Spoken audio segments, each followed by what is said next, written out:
আঁকাবাঁকা মেঠো পথ, পিচ ঢালা রাস্তার দুপাশে সবুজ ধানের ক্ষেত। আজ আপনাদের নিয়ে চলছি এক সুন্দর, শান্ত আর শিক্ষিত মানুষের গ্রাম।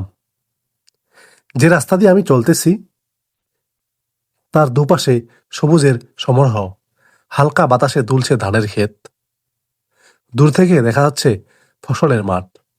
এরই মাঝে আমরা প্রবেশ করেছি সেই চিরচেনা কেশুরবাড়ি গ্রামে। আমি ঢুকে পড়েছি কেশুরবাড়ি গ্রামে। রাস্তার দুপাশে সারি সারি বাড়ি, প্রায় একটার সঙ্গে আরেকটা লাগানো। একই আঙ্গিনা, একই পথ, একই হাসি খুশি মানুষজন। এই গ্রামটির সবচেয়ে বড় পরিচয় হলো এখানকার মানুষ শিক্ষিত। গ্রামের প্রায় 95% মানুষ শিক্ষিত। ডাক্তার, শিক্ষক, চাকরিজীবী, ব্যবসায়ী সবাই রয়েছে এই ছোট্ট গ্রামে। শিক্ষার মূল্য এখানকার মানুষের হৃদয় দিয়ে বুঝে। এখানকার মানুষের প্রধান আয়ের উৎস কৃষি।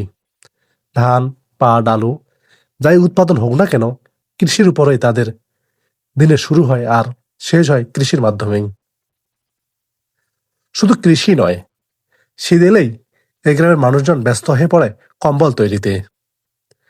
তাদের হাতে তৈরি হয় কম্বল শুধু স্থানীয় বাজারে নয়, পাশের এলাকার মানুষের কাছের খুব জনপ্রিয় এই এলাকার কম্বল।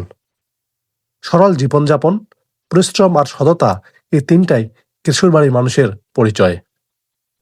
মাঠের পরে মাঠ পেরিয়ে আবার এই গ্রামের উৎপত্তি।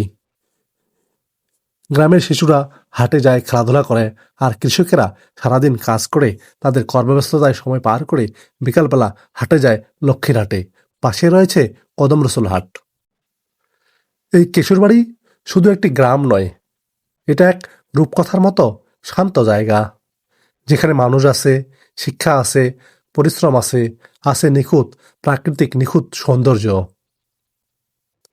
আজকের ভিডিওতে আপনাদের ঘুরে দেখালাম কিশোরবাড়ির পথ আর মানুষজন আর মাঠঘাট। রাস্তা পার হয়ে আবার শুরু হলো সবুজের রাজ্য। পাখির ডাকে মনটা ভরে ওঠে। শুধু একটা গ্রাম নয়, এটা যেন হৃদয়ের একটা কণা, যেখানে ফিরে আসলে মনটা ভরে যায়, হালকা হয়ে যায়। পাশে রয়েছে ছোট্ট সেনুয়া নদী। কবির ভাষায় বলতে হয়, মাঠের পথে চলছে ধেনু, বিরাম নাই হ্যাঁ, রাখাল কবে ঠ্যাং ভেঙেছে, কেউ না ফিরে যায়। দল বাঁধিয়া চলছে কথায় গায়ের ছেলে মেয়ে, মৃদঙ্গ আর ঢোল বাজায়ে বাঁশিতে গান গেয়ে। হয়তো কোনো পর্ব গায়ের করবে সমাপন, হাজার বরষ আগে তাহার করেছে আয়োজন। কিশোরবাড়ি গ্রামের ছোট্ট একটি বাজার। এখান থেকে মানুষজন তাদের নিত্য প্রয়োজনীয় জিনিসপত্র কেনাকাটা করে। কিন্তু বড় কিছু কেনাকাটা করতে হলে যেতে হয় 1 কিলো দূরে লক্ষ্মীরহাট বাজারে। সেখানেই তাদের বড় কিছুর কেনাকাটা করতে হয়। শেষ কথায় এটাই ছিল কেশুরবাড়ি, একটা ছোট্ট গ্রাম, কিন্তু বড় একটা গল্প। শিক্ষা, কৃষি আর বন্ধনের এক সুন্দর মিশেল। এমন আরো অনেক গ্রাম আছে আমাদের চারপাশে। তাদের গল্পগুলো তুলে ধরতে হবে, যেন হারিয়ে না যায়। তো বন্ধুরা, কেমন লাগলো এই ভিডিওটা? অবশ্যই লাইক, কমেন্ট করে পাশে থাকবেন। আরো গ্রাম নিয়ে সুন্দর সুন্দর ভিডিও বানানোর জন্য উৎসাহ দিবেন।